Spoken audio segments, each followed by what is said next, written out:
చేసి ప్రజల్ని భయప్రాంతం చేసి తను ఈ ఎలక్షన్లు గట్టించుకునే పరిస్థితికి వచ్చే ఈ బెంగాల్ రాజకీయం బెంగాల్ టైగర్ అని చెప్పి చెప్పుకోవడం తను చేసిన ఈ రాజకీయానికి ఇక్కడ తెరపడింది అని చెప్పి చెప్పుకోవచ్చు. ఖచ్చితంగా ప్రజలు విశ్వసించే రాజకీయం కోసం లేదా మార్పు కోసం బెంగాల్ ప్రజలు ఇప్పుడుదా కోరుకున్నారు. కానీ ఆ కోరుకున్న మార్పుని రావటంలో ఇక్కడ ఎలక్షన్ టైంలో వీళ్ళు చేసే అరాచకాలు వీటి వలన ప్రజలు ఓట్లు వేయడానికి భయపడి ఎక్కడైతే లేని ఓట్లు కూడా సృష్టించి వీళ్ళు దొంగ ఓట్లు వేసుకునే పరిస్థితి ఒకటి అక్కడ చూసాం.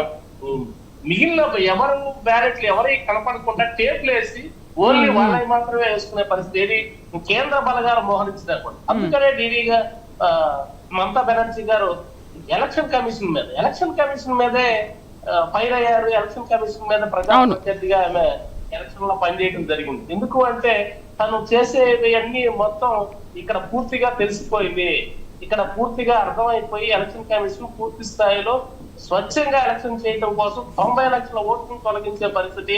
ఆ 90 లక్షల్లో 30 లక్షలు మాత్రమే మేము ఉన్నామని చెప్పి చెప్పుకున్నారంటే 60 లక్షల ఓట్లు ఇక్కడ లేని ఓట్లని సృష్టించి తను పబ్బం గడుపుకుంటునే పరిస్థితి.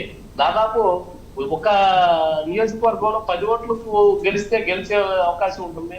అట్లాంటిది 60 లక్షల ఓట్లు లేని ఓట్లతో అంటే ఎన్ని నియోజకవర్గాల్లో ఎన్ని రకాలుగా గెలవచ్చు అనేది అందరూ తెలుస్తా ఉంది. రాజ్యాంగబద్ధం కాదు కాబట్టి ప్రజలు ఎప్పుడో తిరస్కరించారు. కాకపోతే ఈమె మ్యానిపులేషన్ చేసుకుంటా వచ్చింది కాబట్టి ఈసారి చెక్ పడిందని చెప్పి చెప్పుకోవచ్చు. రైట్ శేఖర్ గారు, ఒకసారి అంటే పాజిటివ్ పాయింట్స్ ఏమన్నా దీదీలో చూసుకుంటే పాజిటివ్ పాయింట్స్లో కన్యాశ్రీ కానీ మహిళా సాధికారత కానీ దుర్గా పూజలను గ్లోబల్ లెవెల్లో ప్రచారించడం విషయంలో అక్కడి వరకు తాను విజయం సాధించారని అనుకోవాలి.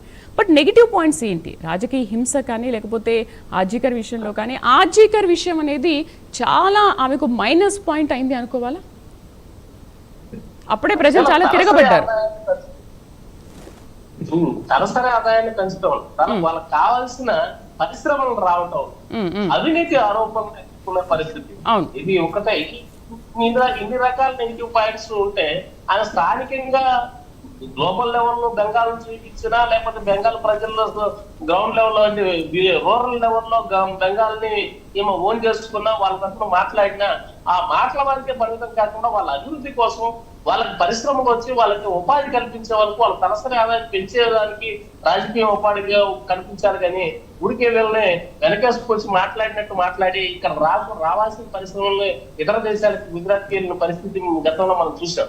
అలాంటి పరిస్థితుల్లో ఈమెను ఎంతకాలం అని చెప్పి వాళ్ళు మోస్తారనేది ప్రజలు ఆమోదయోగ్యంగా లేరు. కాకపోతే ఎలక్షన్ టైంలో అప్పటి వరకు మామూలుగా ఉన్న మమతా బెనర్జీ అపరకాలిలాగా ఎలక్షన్ టైంలో సామాన్య జనాన్ని ఓట్లు వేయించే పరిస్థితి కాదు, గొంతు సామాన్య ప్రజల గొంతు లేకపోతే మీడియా గొంతు ఇట్లాంటి ఎవరిని బయటికి వినిపించకుండా ఈ ఎలక్షన్ టైంలో చేసే ఈ అవకతవకల వల్లనే గత ఎలక్షన్ లోనే పూర్తిగా ఓడిపోవాల్సిన పరిస్థితి గత ఎలక్షన్ లో ఇలా ముందుకు వచ్చిందని చెప్పి చెప్పుకోవచ్చు.